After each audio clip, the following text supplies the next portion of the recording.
Hi guys, welcome back to my channel. I'm the Housewife Historian, and we are here to talk the Real Housewives of Beverly Hills. I'm going to be talking a little bit in code today because if you watch my channel and you watch my live, yes. Is the plane going down? Are we gonna die? Why are you saying I'm salty?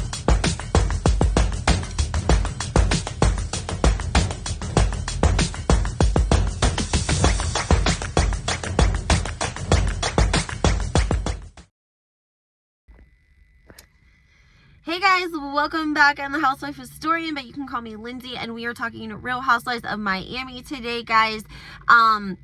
I really want to talk to you guys about Lenny and Lisa, this hot mic moment, and the timeline on which this divorce and the affair and everything kind of transpired in real time while they were filming. But I want to go over some different things with you guys about when Lenny said they weren't getting divorced, when they were, what actually transpired, all of this, because this hot mic moment didn't transpire their divorce. The hot mic moment came much afterwards, okay?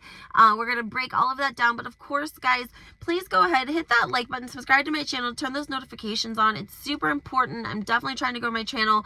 I'm trying to grow in the YouTube world. So if you could please like, share, greatly appreciate it. I have some new merch coming out also that I'm going to be showing you guys that I think that you will love, and we'll talk about that in another video. But this video is strictly going to be about Lenny and the girlfriend and the affair, because it's an important timeline to remember.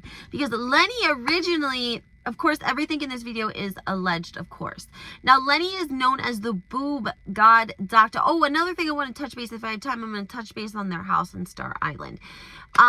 Lenny is a boob doctor in Miami. He was like the boob god. Him and Lisa are really living the life, living the dream. Beautiful home on Star Island, one of the most elite places that you could live. Beautiful. Allegedly renting out their backyard for the night for $40,000 to $50,000 just for music videos and such. But viewers were left confused when in March there was a video that surfaced of Lenny and this model. I don't want to butcher her name, but it was a TikTok video. Her name is Katharina, Mazepa. And she is a young model. Now, there was a TikTok of them, and there was clearly PDA in this TikTok, okay? It came out, it circled, everyone was seeing it, yada, yada, yada. Now, this article is hard to find. I didn't necessarily actually even find it, but I did remember this specifically happening, that when that video came out of Lenny and this girl, he said they weren't getting divorced. Him and Lisa were not getting divorced. This was all rumors. Everything is rumors. They're not getting divorced, okay? Then we hear in the press. What did we hear in the press, guys? That Larsa and Lisa blew down on Lenny and this girl. Now, here's where the timeline gets confusing, is we don't know if she did it before he announced the divorce or after the announcing of the divorce. Let's put this in perspective. Allegedly at the gala, which is a bar in Miami, that is where Lisa and Larsa blew down on Lenny and the girlfriend. Allegedly an altercation and this was like 3 o'clock in the morning, 2:30, I think, 2:45 in the morning. There was an altercation. There was a glass thrown. There was a glass broken. No cameras though, because they weren't filming at the time. They were filming, they just weren't filming at that specific time when Larsa and Lisa blew down on Lenny at the club. But everyone knew about it. It even made page 6, okay? Then Lenny comes out and decides, I can't lie to page 6 anymore, and I'm going to announce that we're getting divorced, right? So it says the showdown it says a source told us, this is page 6, a source told us at the time there was a showdown at the gala after Lenny walked in with his new girlfriend. The source added, Lisa got in her face and yelled at her. Another source told us they were all there. They did have words, adding a drink was thrown. At that time, Lenny had denied him and Lisa were breaking up, telling page 6, not true, nice try though. That's what Lenny did. He did nice try. Like, he was like real sarcastic with page 6. Now, here's a couple of things I want to tell you guys about Mr. Boob God that you may not know, and they are in other videos, and I did a little bit of research here and there, and I did speak with a woman who actually went to Lenny for an augmentation. Now, there was a lot of rumors about his augmentations, not that they weren't amazing and beautiful and perfect 99.9% of the time, but when you're whipping out boob job after boob job after boob job after boob job for the money, mistakes get made and things happen, okay? There were several different women who had issues. They were called the office. Allegedly, they weren't able to get through. They were dismissed. It was told that it was just recovery issues. And I think there was like 3 or 4 women in particular, okay? And so they end up leaving reviews because they're trying to get his attention. They want their money back. They want some of their money back. They want their boobs fixed, whatever the case may be. They're like, the office isn't answering us. He's not answering us. Like, we're going to go on and leave reviews. Now, this just tells you something about this man, that he cannot take any sort of criticism, constructive. It doesn't matter. Feedback. It doesn't matter. He hates reviews. He hates them. He hates them so badly that he put together a contract that you must sign before he will do your breast augmentation that says you will leave no reviews, and thus you do, he will sue you for $1,000 per review. Think about that. You go in to have a breast augmentation and your plastic surgeon gives you a letter that you need to sign that says you can't leave any reviews, and if you do, he is subject to sue you up to $1,000 per review. Now, in these forms, of course, are the forms that everyone signs when they have surgery. You feel nervous because the forms are talking about if you should pass away, and do you have a living will, and do you have a do not resuscitate? And these are typical things, of course, that hospitals, doctors, everyone has to ask. If you're going under anesthesia, you're having surgery, these are all standard forms and questions that hospitals and doctors ask. However, it doesn't make it any easier on you. It does kind of stress you out. And so if you're filling out that paperwork and you come across the paper that says, hey, sign this, that says you won't leave any bad reviews or I'll sue you for $1,000, you just sign your life away, because you just signed all this other paperwork that was way more serious than these little reviews in the big scheme of things, right? Now, what ends up happening is he messes up a couple of ladies, and one went on, I think she left 10 different reviews because they weren't answering at the office. She allegedly had called. They kept telling her that it was just after surgery recovery, yada, yada, yada. She ended up getting very, very bad infection. She ended up in the urgent care and then the hospital trying to get this infection cleared up. And Lenny's office simply did not want to hear it. And so that upset her very badly. And she went on and she started leaving reviews. Well, guess what Lenny did? Lenny took her to court and tried to sue her for the $1,000 per review, just like the paperwork had said. Now, like I said, I spoke with someone in particular who let me know that this contract 1000% exists, and he 1000% puts it in the packet of information that he sends you home with to sign, or that you sign in the office, whatever the case may be. I would love to get a copy of that. But what does that tell us about someone who cannot stand a review? Does that tell us something about him? Lisa and Lenny were married for 12 years. He told page 6, nice try though, we ain't getting divorced. 2 days later, let me read you. U.S. It's gonna say he announces their divorce.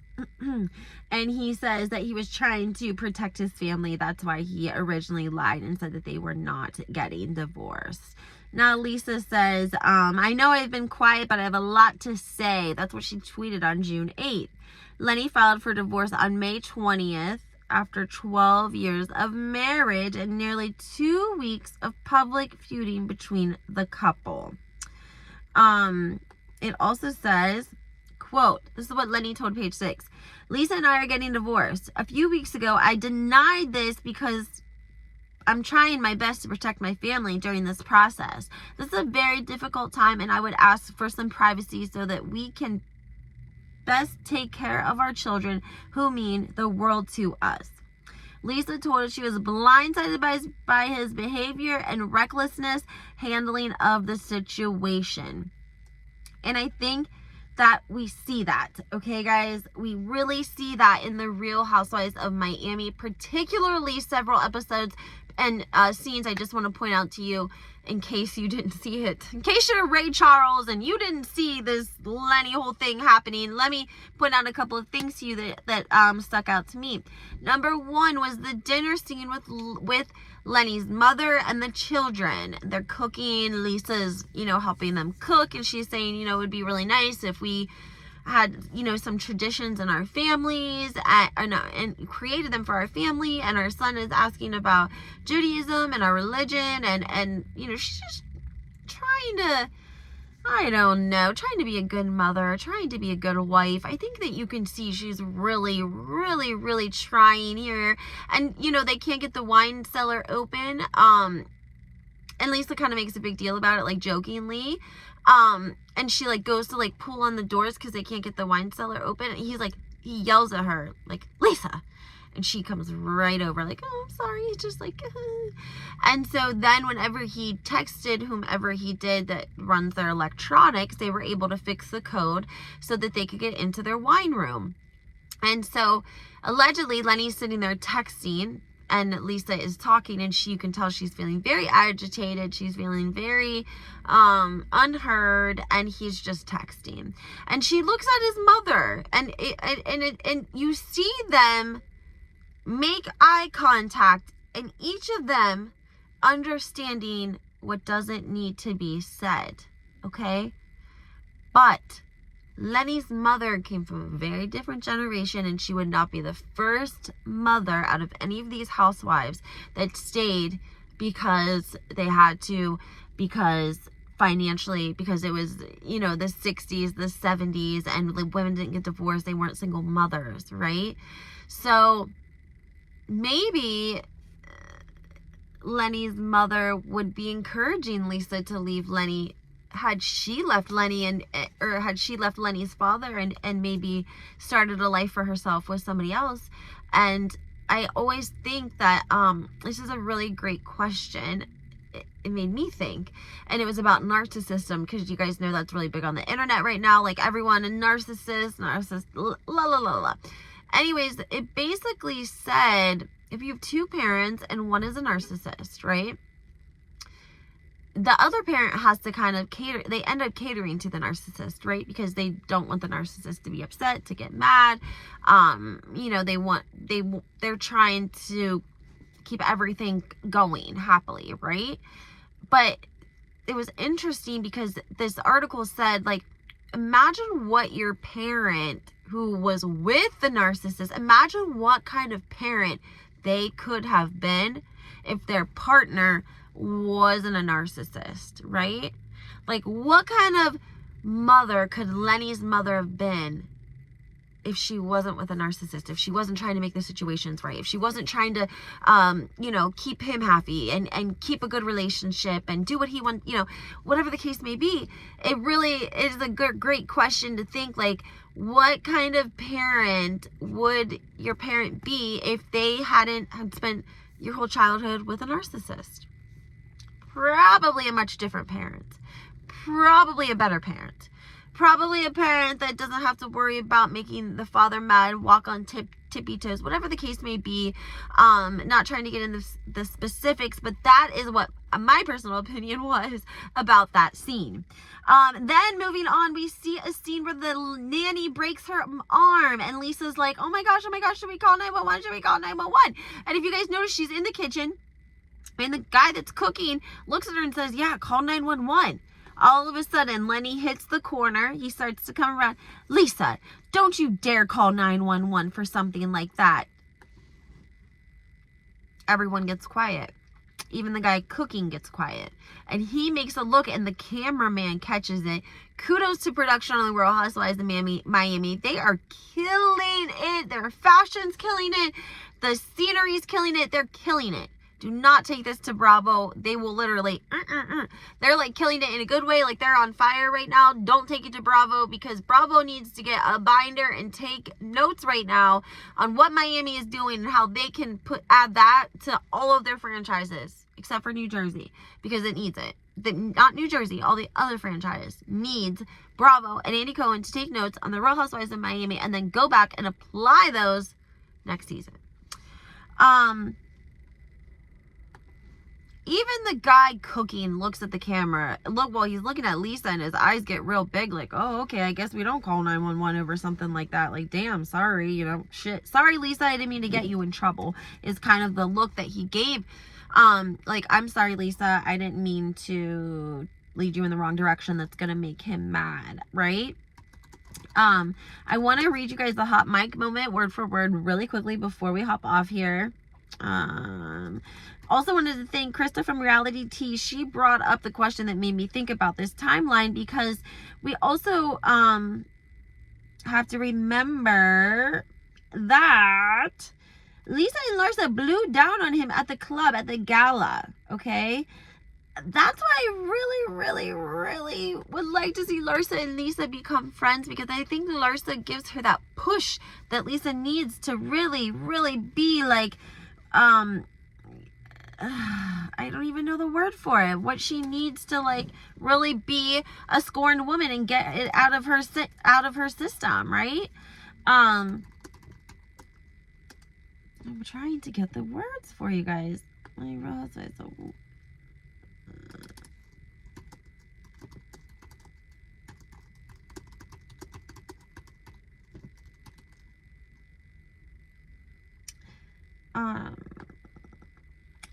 So now the hot mic moment. I know that's what you guys all want to know and hear about, right? You're hearing scenes and stuff about it. Basically, like an episode before that, whenever Alexia and Todd are getting married, Lisa says that Lenny's mother told her on her wedding day that, however you say their last name, I don't even want to butcher it, it's like Hutchins, they don't get divorced. Hutchins, they don't get divorced. Okay? They don't get divorced. Yay for production for making sure they put that in there. Anyways, so picture this scene. Lisa's having a party. She's having the girls over, dressed to impress. And he's there in a pink shirt, a pink button down with his friend Vito, which we've never seen Lenny have any friends. We've never really seen him have company, but they have kids now. Anyways, the they're Lenny, Vito, and the little boy are, you know, in the living room hanging out. And I don't know, Vito is mic'd, because again, I find that very strange because we hear him and he asked Lenny if he's mic'd. So I don't know if they just picked up Vito, because I don't think that he was mic'd. Anyways, they're talking, we don't see them actually talking though, but the cameraman's like making his rounds around Lisa's house, and it's like very open, so they come into the kitchen, they make their way around, right? This is the conversation. And Lenny is a doctor, and Vito tells Lenny that he's officially single, and Lenny has an unexpected response. Quote, in a couple of months, I might be single too. Quote, Lenny says. Vito wonders what the couple's issues are. Lenny replies, yeah, same stuff. It's always been, you know, I do anything I want whenever I want, and you stay home and go to work and come back, the plastic surgeon says. Lenny adds that he talks to Lisa about this, quote, all the time. While Vito doesn't want to see the couple part, Lenny shares another take on it and reveals that he and his wife haven't been intimate. Though Lenny says he has talked to Lisa a lot about their problems, he says nobody knows what else is going on. When Vito asks Lenny if he's still wearing a microphone, the doctor says, why do you think I'm whispering?